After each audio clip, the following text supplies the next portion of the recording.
Hello, horse players. Welcome to Oaklawn Capping Hour. This is Saturday's edition where we have our special guest each week.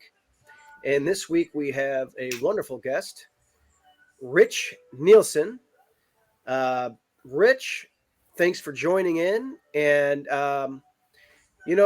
we've been doing this podcast since the inception of the season here. We've done maybe, 15 to 20 webcasts actually for each race day so far. It's been a little rocky, internet issues here and there, but we've picked a lot of good winners. Yeah, you're picking good. And the content, people seem to like it.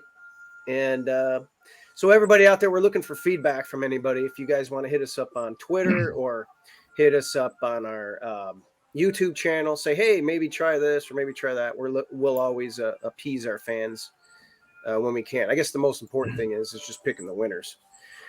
So again, welcome to the Oaklawn Capping Hour.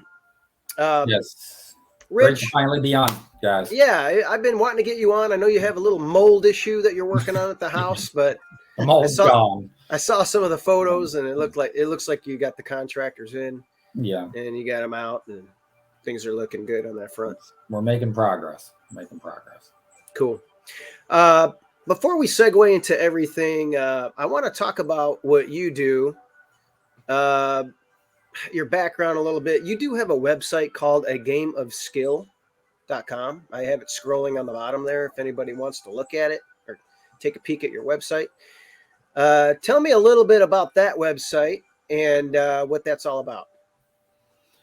Well, I started it many years ago. Of course, I always thought that, handicapping the horses is a lot different than other forms of gambling, where there's just no skill involved, really.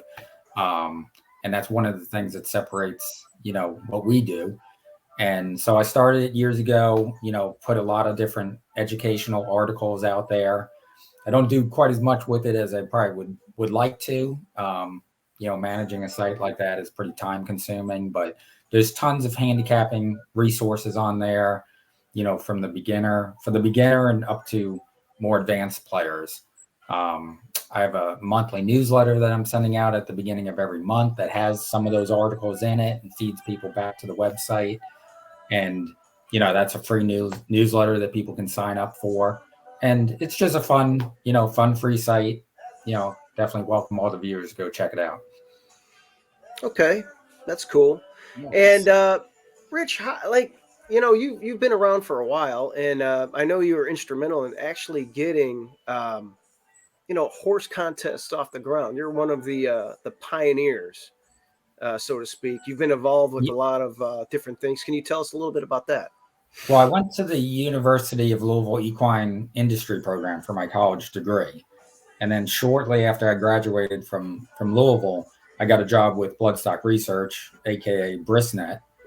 And I ended up working for them for 17 and a half years. I was their director of marketing and wore a lot of different hats. And one of those hats was being their tournament director. And so I think it was 99. I was friends with Jeff Sotman of the NTRA and came up with this idea of having an online handicapping contest. And it was a way to just offer something free to the Brisnet data subscribers, give them the chance to win. I think back then it was 4 NHC spots. So we got approval from the NTRA to run a free online contest, and we gave away the spots to Vegas. And so technically in my book, it was the first online tournament, for the NHC. So that was pretty cool. And we always had great participation in it. So that was fun. And then later on, I worked for Twin Spires and ran their tournaments for 4 years, I believe. And that was when Churchill was in the tournament game. So that was fun. We had some great tournaments at Twin Spires. So I'm sure some of listeners played some of those. So there was the Twin Spires Handicapping Open, which that was another actually unique contest. When we created that one, it was a weekly contest that led to a finals. And then in the finals, we gave away 50 seats to Vegas. And I think it was 20 20 to the NHC and 30 to the Horse Player World Series. So that was like, the greatest opportunity ever to, qualify for Vegas. And this was about 25 years ago, maybe? 20? It was the early, this was 2007. That's when we started. Yeah, okay. So, yeah, 17 years ago. So. How about that? So yeah, wore a lot of different hats, but I've done quite a bit with the tournament scene. So, and then of course as a player. Okay. Well, that segues me into some other NHC news for contests. I'll be at the Hawthorne contest this weekend, both days. It's a $300 buy-in. I know that you are going to Tampa, and I have Saturday here, but is it a 2-day event or two separate events, Friday and Saturday? It's a 2-day event. It's one contest, 2 days. There are separate daily prizes, but it's Friday, Saturday. It's not Saturday, Sunday. It's Friday, Saturday. So it starts Friday. Tomorrow. So it starts tomorrow. So you'll be up and at them and heading over to the track. Heading there tomorrow. And then, unfortunately, it looks like Saturday is going to be a washout. So, oh boy, that kind of stinks. But might want to get ahead of it on Friday then. Yeah, they carded 2 races for turf races for Saturday, but I'm not even looking at those for the turf. Okay, very good. I don't think there's any chance they'll run on the turf on Saturday. And those are obviously those are just Tampa races. Right, it's just Tampa.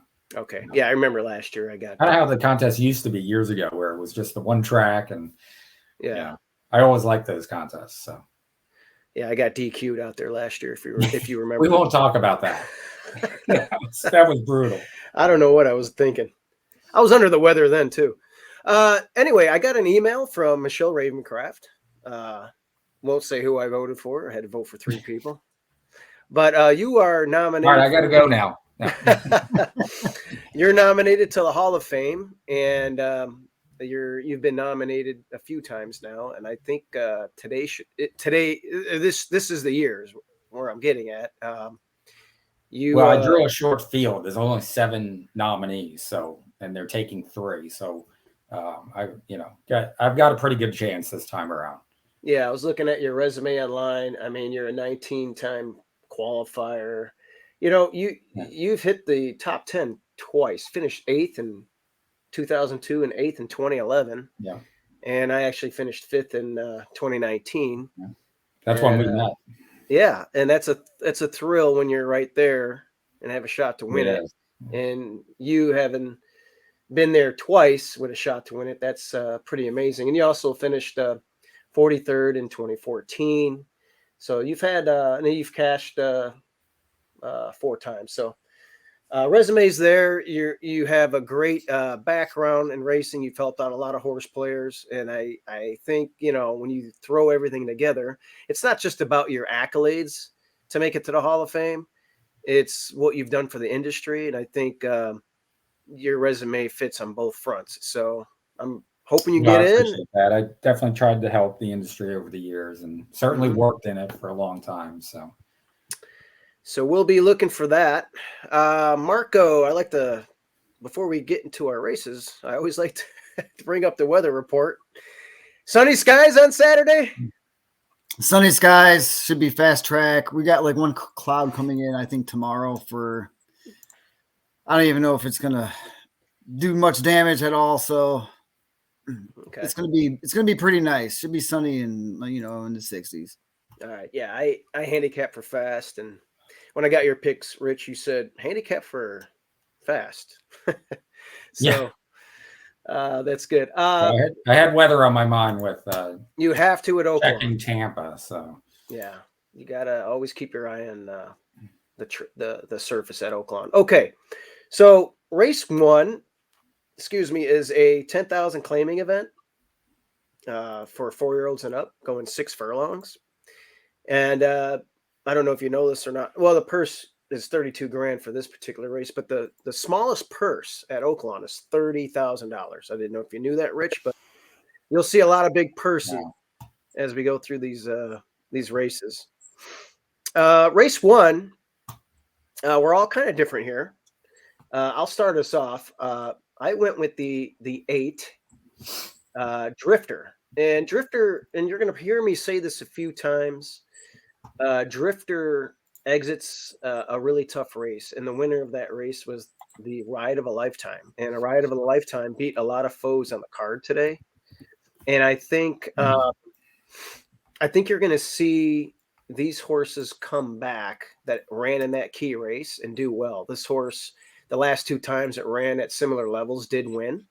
And you know, I feel like that outside draw, it's going to get a perfect setup this time, and it doesn't have to run into, the Bandera Aztecas of the world or the Ride of the Lifetimes of the world, Ian Glass. That was a really tough field.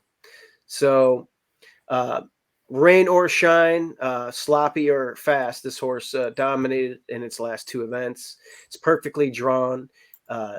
It could press. It could sit off. It could pretty much do what it wants out there. And at 6-1, I feel pretty confident with that morning line.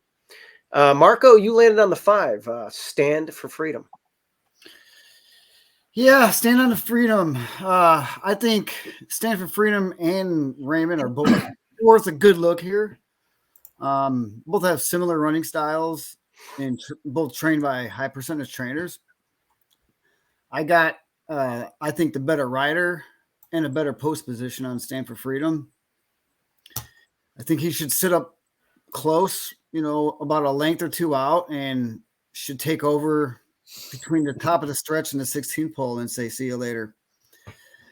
A nice stalking trip and pounce. Okay. And I like that. Rich, your pick, we love that jock. We use him on all of our family horses. He's now a 7-pound bug. Tell me about Rare Stripe. 20-1. Well, I wasn't crazy about most of the horses in this race. I felt that there were holes with a lot of different horses, including the favorite, the one Rightfee, because it was like, this horse is coming in with some big numbers, but why is he running for 10,000? Like, if we owned him, we wouldn't have him in for 10, right? No. So, just seems like he might be damaged goods, and he's a one-run closer, so didn't like that. So I liked the 3, but I also wasn't crazy about the fact he had the voided claim last race and so forth. And I kept looking at Rare Stripe, and he came off the 2-month layoff last time, first race back at Oaklawn, and he caught a sloppy track, and it doesn't look like he likes a wet track. He's never hit the board in 3 races.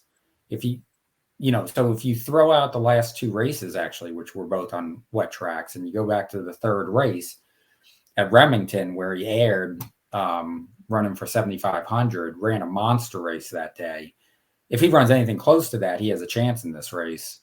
And the horse just has a nice record at the distance, 5 wins for 11 starts.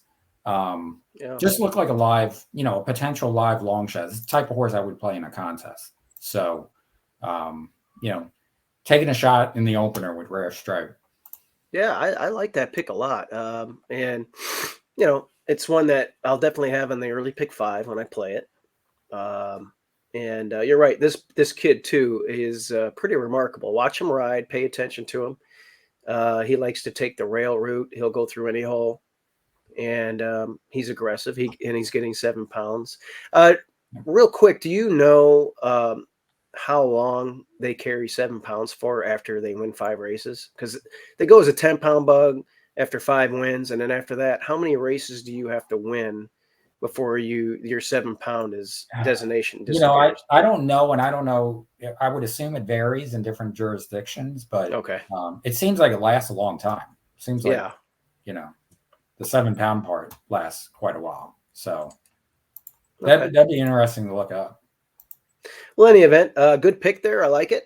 And we'll pay attention to that. And it'll be added on all of my exotics. And everybody out there should be added on yours too. Race 2. Marco and Rich, you guys land on the same race. This is a maiden 12-5, going 6 panels for 3-year-olds and up. And Marco, why don't you start us off with Choctaw Blessings? This race, what I did, I basically eliminated horses that I didn't like. and ended up with the 6 and the 3. I don't trust the speed of the 1 or the 2. The 4 hasn't been interested in racing much in 2 starts. The 5 is a 12 race maiden who has a scattered place and a couple of shows. Looks like an add into the super maybe. The 7 just sucks. The 8 is a first time starter by an 0 for 44 Timothy Martin. The 9 is the question mark here. It's a second time starter by the same trainer, 0 for 44. But he got tired in a race that finished probably one of the slowest times I've seen here, 6 furlongs. So I put Choctaw Blessings on top. I thought she showed some interest in the last out as a firster. I think if she could break clean, she should be in a good position to run freely and beating out the 1 and 2 to the lead. And I'm just hoping a good forwardly positioned break. And then I think it can go a long way at 8-1. Yeah. Rich, do you have anything to add? Yeah, I just thought she showed good speed in that debut in the mud and should move forward. I like the fact she's getting a rider switch. And yeah, it's just kind of the same logic, easy to eliminate some horses, and this horse isn't quite as easy to eliminate. So yeah, I'm not sure we'll get 8-1, but should be a square price. Would be nice though. Yeah, what? Yeah, Marco, you're right about the field. A lot of garbage. I went with this 5 just because it ran for a lot of maiden specials in Chicago. The 6 furlong bow here, 4-year-old debut. It didn't run bad. It was off slow, and the last time it was pretty wide, and it ran a winning race against the rest of the field. I feel like with a better post today and a cleaner break, this horse will be right there against this weak field. So that was my thinking there. Staying at this 12.5 level, eventually I think this one's going to get it, and third time might be the charm. My backup was our buddy Belmer on the 2, just because, it's maiden special in St. Louis, but they ran it for 20. It did speed and die last time, but it's one of those weird horses that dropping with the bug, if it gets the lead, it could puff its chest out and keep on going. So I threw the 2 underneath just because the debut, honestly, wasn't even that bad when you throw it into the rest of this field. So we'll see what happens there. Interesting little race. Slow horses, but someone's got to win. That you're right. Race 3 is a starter allowance, and this is a family horse. We barely qualify for this race. It came up, I believe, on an overnight. I have to double check that, but I think we made the condition by 1 day. Wow. And she's coming off of maybe 2 weeks rest or so, but she's doing good from what I hear. And I just feel like there's going to be plenty of targets to run at. And Stoic Luna is, she's a stakes winner. She's allowance winner. We're getting weight. I think she's going to be awfully tough. 9-5 would be, I'd be very happy if I can get that in the contest at Hawthorne. I don't know if I'm going to get that or not. Possibly. Mike Hewitt is off to a slow start. He did win a race recently, and Stoic Luna did run second for him. So might get a second win here. Should get a second win here. Rich, what were you thinking? Yeah, I just thought she's just the fastest horse in the race. I mean, she should get enough pace to close into. Well spotted in this race. So yes, definitely good luck to the family there and to your dad.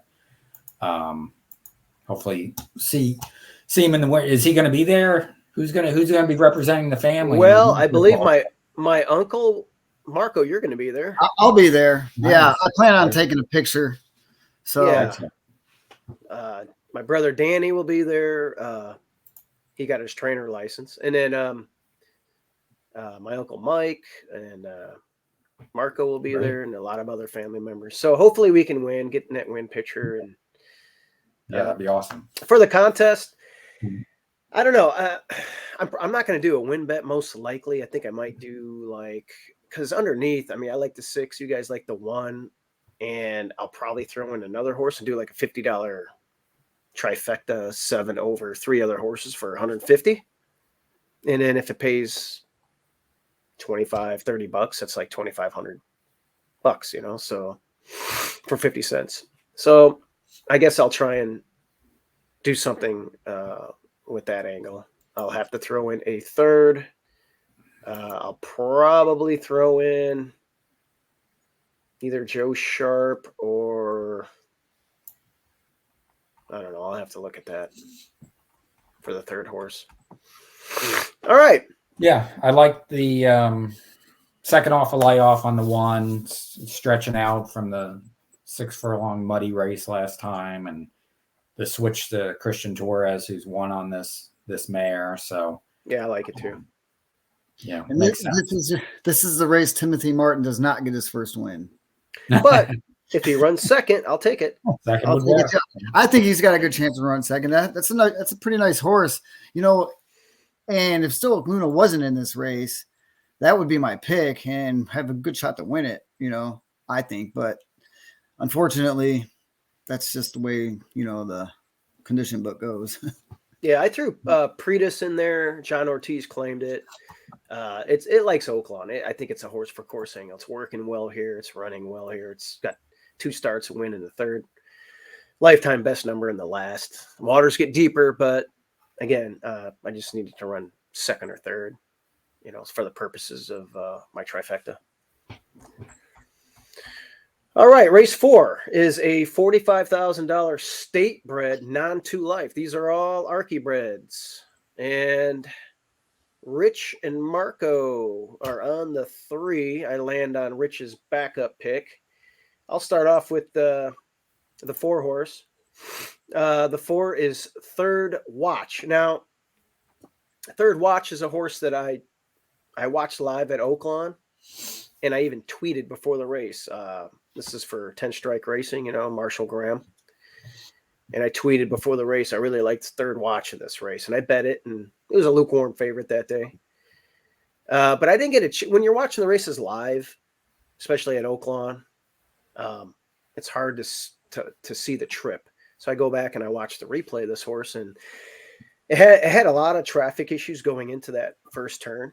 And even in mid-stretch, it kind of checked a little bit, and it was not checked, but it kind of was leaning on a horse in between and had its head cocked, and then it got through and it just dominated and drew off. So I feel like Third Watch can run a lot faster today than that 50 buyer speed figure, and it's second off of a year layoff. So it should be really tightened up for its just a really great effort in this spot. Rich, the 3 was your top pick in Yaqui Valley. Yeah, one of the things I use in my handicapping is a pace program that is custom made and tries to predict who's going to be on the lead and so forth. And according to my program, she came up as the potential lone speed. And she's in sharp form, coming off a good race with a good number. This isn't a great field. I do like your 4, and now I like him even more after your analysis. So it's a close call on those 2, but I thought this horse had a chance to get loose and wire the field. Okay. Marco, you also like the 3 as well. Yeah, I also thought this one looked like the lone speed. It is against winners for the first time, but I don't think it'll be that stressful up front at all. I think it'll be lone speed. So, and I think you'll watch out for 7 coming up underneath for some exotics. 6 for 13 in the money, showing ability to pass horses up. You know, that's a good quality in a race like this, which I don't think there's a clear-cut favorite here. So at 10-1, you know, I'm going to add them in my, like, you know, trifectas and all that kind of thing. Yeah, I mean, the 7 figures coming back to state bred. It won its last 2 state bred races here. So those races in Iowa and starter allowances and allowance races aren't bad at all. Even ran on the synthetic. So definitely would have the 7 on my ticket. My backup was Choctaw Zip. It exited a pretty tough race there against Top Road Rules and in the slop. So I feel like it's going to wake up in this spot as well. It's going to be a fun race. And if I can get 8-1 plus on third watch, I'd be pretty happy about that. And that rounded out the this rounds out the big 5. The last leg. This is race 5. This is a 30,000 claiming event for 4-year-olds and up, non-winners of 2 life, going 6 furlongs. And we're all different here. 6, 7, 8. Marco, you want to start us off with the 6? Yeah, I thought this was probably the toughest race to pick a winner. But I landed on actually both Broberg runners. But I like Greek Harris, dropping in from a 50 tag to a 30 tag. And that last out was in the slop. She had to swing out wide. But this is going to be her 3rd start here at the meet. I would like to see her get a clean trip on a fast track, which should be fast in a nice stalking position. I think the last couple outs kind of had some issues. So, and I'm getting 8-1. I think that's a good price for this race. Like I said, it was a pretty tough race to handicap for me anyway. So that's you're getting second time blinkers too. Excuse me. You had some traffic issues in the last, and your second time blinkers showed some interest in that race from the 11 hole. So not a bad pick. 8-1. Greek heiress for Carl Broberg. For me, I just went to just here outside with Birdie's Cause. That's the other Broberg, and it exited a tough race. And this race has the 2 Asmussens, has the 2 Brobergs. I like this Broberg as opposed to the other one just because it worked well out of the gate, and he had it in for a waiver, and he doubles up on the waiver. So he doesn't drop it even after that 6th place finish. Needed a race, and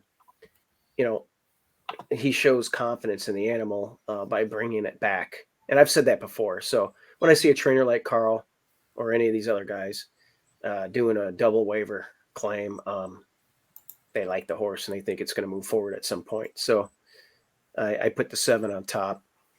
Rich, the 8, one more outside of me, Little Town Sis is your top pick. Yeah, I wasn't crazy about this race either. But I thought she really woke up last time off the claim for Asmussen, and he owns the mare. And it was just by far the best race of her career. And I just thought, basically that race was faster than anything in this field, just based on that last performance at the fairgrounds. So if she could duplicate that, she could be the horse to beat. So, don't love her, but I think she's my tepid top pick in this race. And then the one was my backup. She's got some good speed. This horse could get loose on the front end. Caught a sloppy track last time and packed it in. Just went too fast early over that course, and she could get loose on the lead on the rail, and could run a big one. And she'll be a square price. I think she'll be close to her morning line. Yeah, me and Marco both picked that filly in her Maiden Breaker, December 17th. So we remember her well. Yep. Yeah, prohibitive favor that day. Race 6 will start the late pick 5. And it's a 12.5 conditional claiming event for 4-year-olds and up, going a mile. Now, a mile at Oaklawn is a 2-turn race, and it's also a short stretch of the mile. So they end at the first finish line. So keep that in mind for all of you guys out there. I think we're on a consensus pick here. We all landed on the 4. Rich, Man on the Moon, do you want to start us off? This horse just loves this distance, and the last race is an easy toss. It was cut back to 6 furlongs. Didn't run his race at all. It was against Tougher, and now he's dropping, stretching out. Harry Hernandez is back on board, and I just thought this horse, looked like the type that would rebound in this spot. Yeah, total agreement. Everything you said there. Stretches back out and exits that really tough key race I talked about earlier. I think the class drop and the distance is just going to be the winning ticket, and Hernandez will probably send in right from the opening bell. Mark, what do you think? Same thing. I think he's the muscle, forwardly placed. Yeah, I think this group is a lot softer the last couple races, and basically you're just going to have to win the eyeball test with Smoking Hot, I think, because that's the other one that's going to be out there. And Royal Act is going to be the one that's going to be coming late. So yeah. I think and just judging by the way he runs, I watched a couple of these last couple of replays, and that 2 back was just a nice race, and would have crushed like a lot of different horses too. So I think this horse is going to win pretty convincingly. Yeah. Royal Act I like as well.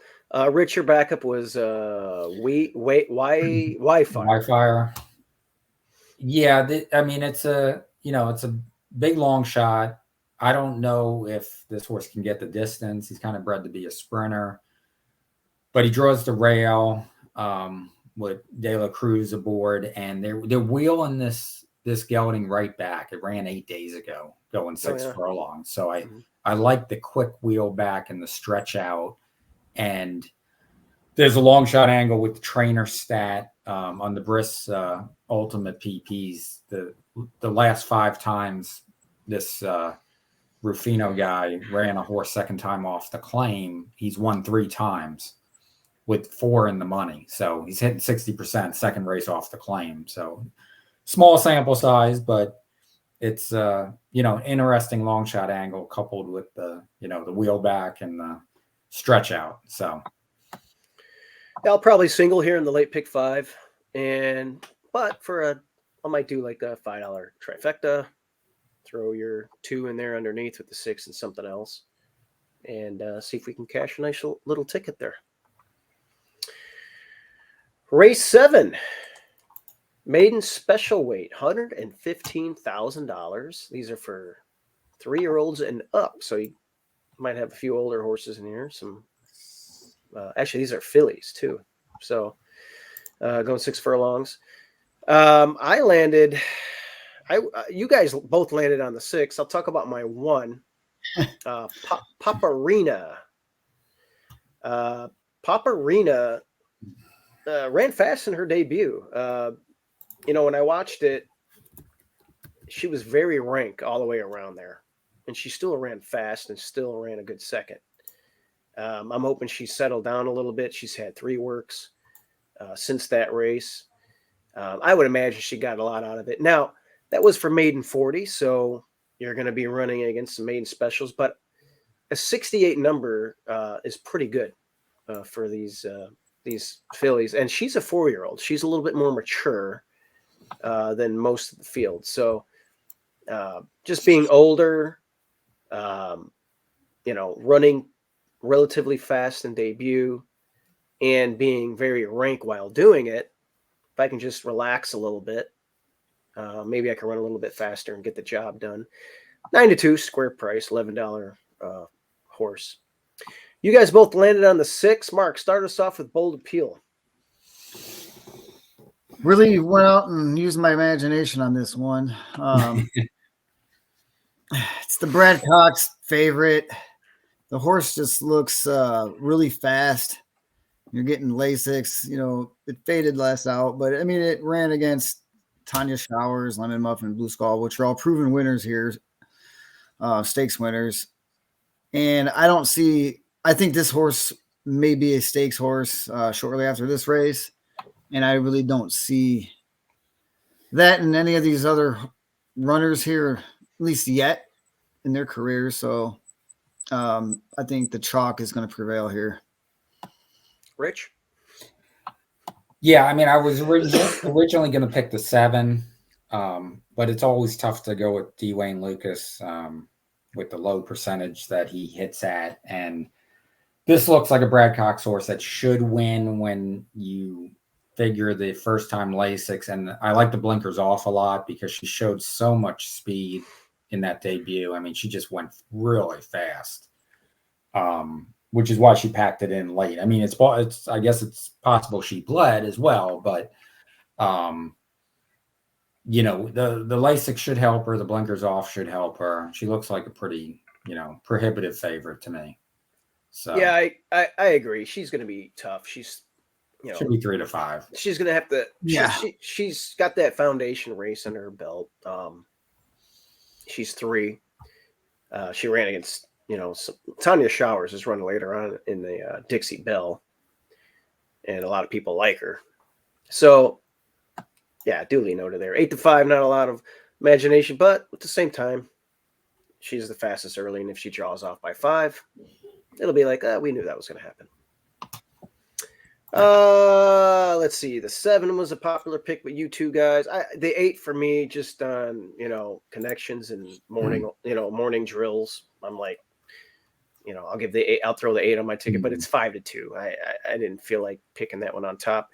No. The 7 you guys like is Lady Mascata.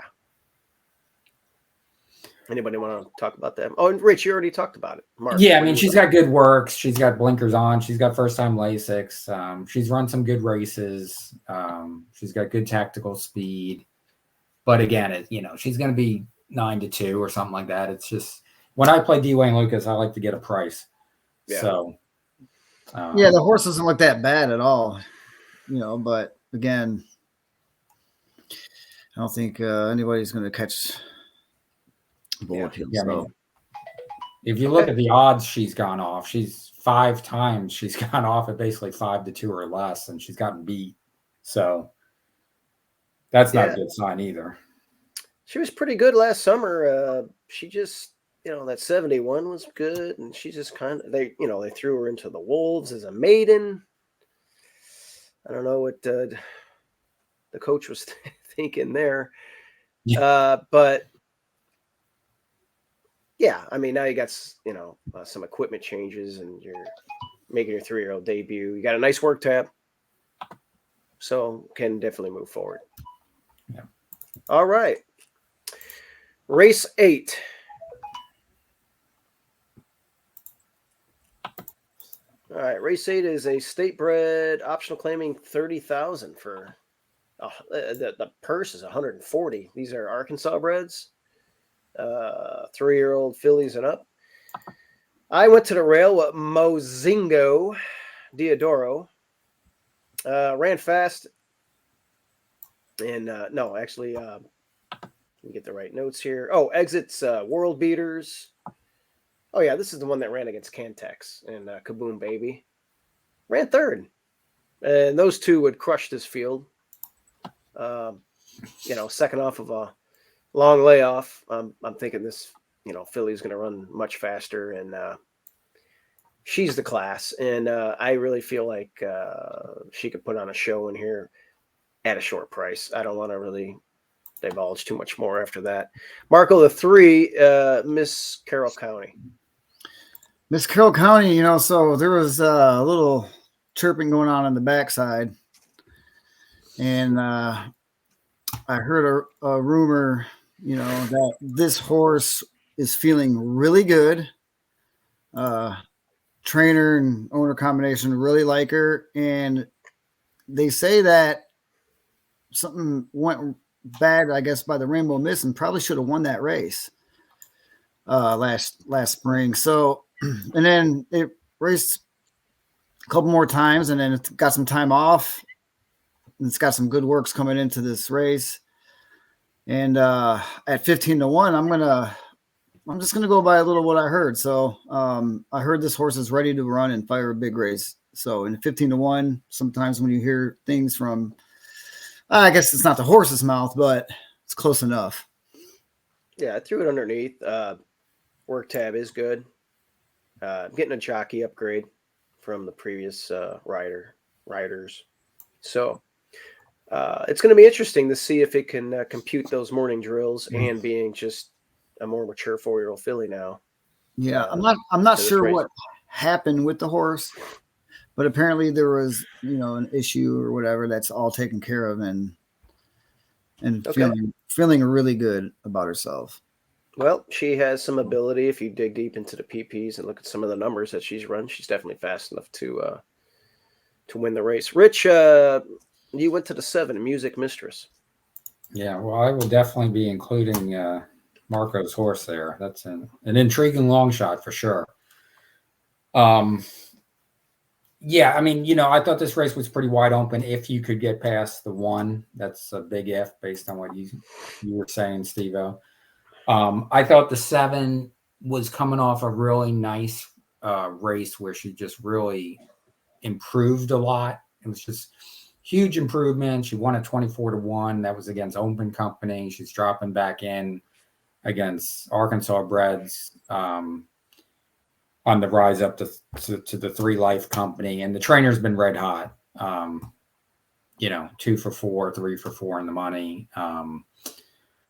Small, low profile barn. So, and actually Luis Fuentes has ridden twice for this guy. I guess he must have won the other mount too, because he's 2 for 2 riding for this barn. So I just thought she was coming off a nice improved effort. So I went with her, and then my alternate was the 4 Unbridled Twister. And one of the main reasons I didn't have this horse on top was the barn's been ice cold, 0 for 21 at the meet. So I didn't like that, but I thought she could bounce back off her last race, dropping into a claimer for the first time. So okay, yeah, definitely. All right, let's move on to the Dixie Belle 3-year-olds going 6 furlongs, fillies. Dixie Belle's a cool little race. It's a sprint. And, I land on a horse that I picked last time, and I made a beautiful little analysis on it, and I got paid. It was 11-1, almost 12-1 that day. And, I made a good case why you should throw out her previous 2 races. And if you do that, what's she done wrong? She's dominated, and she's Minnesota bred, but she's fast. And, I think she's drawn perfectly outside. I like the draw. I think she's going to work out the perfect trip out there. And I think she's the fastest filly in the race, and she's going to probably run the same race she did last time. And if she does, I think she's going to win at 3-1. And I'll have a large win bet on her in the Hawthorne contest, and probably some other exotic wagers on my other ticket if it's still alive. You guys both land on the 7, my backup, who does make perfect sense, Tanya Showers. Rich, you want to start us off? Yeah, I honestly didn't. I had a tough time separating my top horses in this race, and that included your 8. I thought you could easily make a strong case for her. Coming off a nice race, big improvement, big pace numbers. I ended up landing on Tanya Showers. Chris Hartman barn. just coming off a good race. That was the race where I think all liked Sharp Tune as the lone speed, and she just went too fast, too early in that race, and just kind of flattened out in the final, 16th of a mile, and still ran well. And I think she has a chance on the front end again. But I just thought Tanya Showers was coming off a really good effort. So yeah, we picked her 2 back, and I don't know if one of us picked her again. I think I believe I picked her. I think you actually had Blue Squall. Yeah. Okay. Or wait, maybe that was a bit different race. I forget. But we like her. We know what happened. Yeah, and I kind of saw this race the same way Rich did. The 3 might, could get away and, actually put it together this time. It could be the lone speed. But again, Tana Showers, I mean, the way she runs in the lane is pretty powerful. And we don't know what Midshipman's Dance is going to be about yet, because that horse is 2 for 2, I believe. And I don't know where they're pointing that one.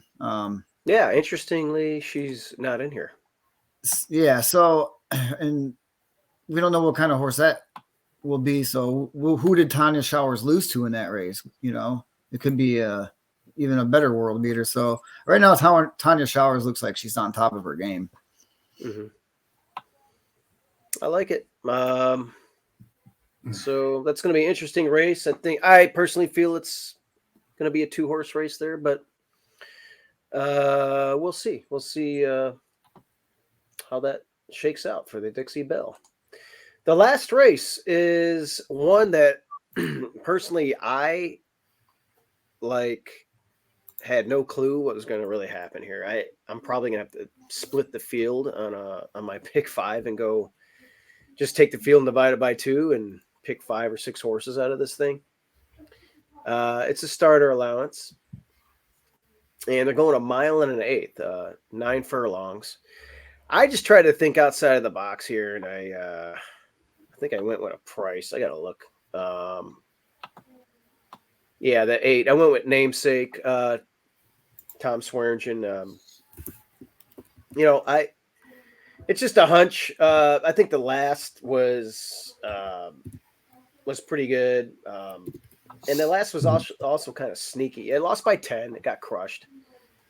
But if you go in and look at that field, it was just an unbelievable field, like a lot of talent in there. And it got a 76 number, finishing 9th, losing by 10 lengths. But it even galloped out good for our gallop out guys.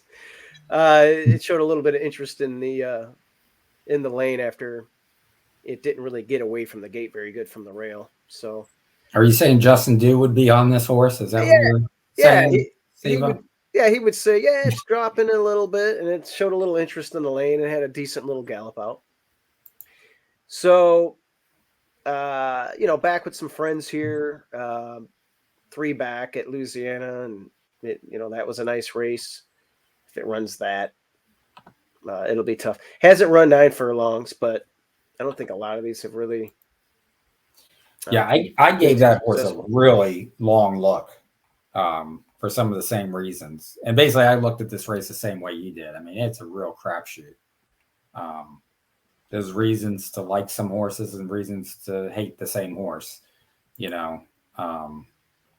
But yeah, it's a definitely really interesting long shot. And he's won twice at Oaklawn before, so right. 2 of his 3 career wins are right here. So yeah, it's one here, and it does have it showed it can run fast. I mean, that race in December, if it can just build off that, it looks ugly on paper, but it was sneaky fast just because of the company. And it might wake up here. The outside horse looks pretty good on paper. Back-to-back nice figures. That last race was at this 9 furlong distance. My backup is the 1. The 1 is one of those horses, if you dig deep, if it can get back to some of the stuff from 2 years ago, because last fall into November, those races weren't bad. It did win for 10, and the starter wasn't bad. And if you dig back 2 years ago, this horse was running a mile and 3/4, mile and an eighth, and it did win that at a mile and 16th twice. So actually, I'm looking on here. It won a 2-mile race at Mountaineer 3 years ago in a starter allowance. That's pretty bizarre. I just noticed that. So it's one of those that can probably run all day, and 9 furlongs won't be a problem. 15-time winner, a little long in the tooth, but if it's feeling good, it could probably hit the board. Marco, the 9 horse is Bandera Azteca, a horse I know well, stretching out. Yeah, we're stretching out, and it's just all about the speed for this one. And the last 2 runs, even, there were 6 furlongs, but kind of looks like it likes the track. And very well, if he didn't run into the ride of a lifetime, could be 2 for 2 here. I just think this horse is ready to run, and I don't think it matters, 6 furlongs, a mile. The horse runs pretty much similar style. Just be up there and be close. And I look for this one to wire. Okay. Be the speed of the speed and just put him away. Rich, you're on the 3 horse. Yeah, I really struggled with this race. This was one of those races I just spent way too much time on, was going back and forth. I was going to land on the 4, but then I thought the 9, as 4 was going to have a tough time winning with the 9 in the race.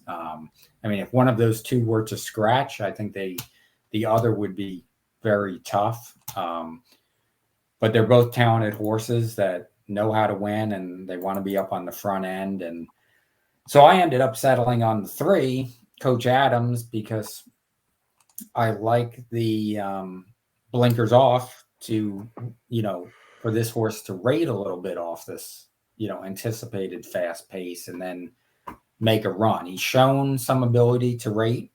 He's not a one-dimensional, front runner. And he's got a really great career record at Oaklawn Park, more seconds and thirds than wins, but he's still got 5 career wins. And even though he's pretty long in the tooth too, he's coming off a year where he won 4 races. So it looks like he's still going strong, and he's going to be a good price. So I landed on Coach Adams. Yeah, and no stranger to Oaklawn, obviously. So no, I've been watching Coach Adams here for a long time. It's a nice horse, and everybody knows who Coach Adams is around here. Sure. 23rd place finishes and 13 wins. He's raced here 26 times or whatever over the years. So yeah, wow, that's a nice horse. Yeah. I didn't get a chance to get your guys' graphic for your best bet, but I really like Extreme Diva and the Dixie Belle. I'm gonna bet her heavy. I'll have Tanya Showers underneath. Maybe I do a big straight exacta. I don't know what I'm gonna do yet, but it's all gonna depend on price. Rich, do you have a horse that you really like today? Let me go back and look. Well, maybe you could go to Marco while I'm looking. You got one too that you like, Marco? Yeah, you know what? For mine, I'm gonna go with the 6 in the race 2. Even though I think there's some other horses in there that should win at 9-5 or whatever, but I think 8-1 on Choctaw Blessings is a must bet. Okay. Rich, what are you thinking? Well, if you got a couple, a high percentage play, I'll go with Stoic Luna. How about that? Well, I just stole my horse. I was going to go with that one he just gave. So. I was gonna. Well, that's okay. You guys can both pick the same one. I was, Stoic Luna's a given. She's the most likely winner on the card, as far as I'm concerned. But I was looking for. Rich has Choctaw Blessings too, right? Okay. Yeah, that's well, that's good. Yeah, we're all gonna roll with Stoic Luna anyway, right? So, How about Stoic? Wait, is that a double bet right there? 2 and 3? Yeah.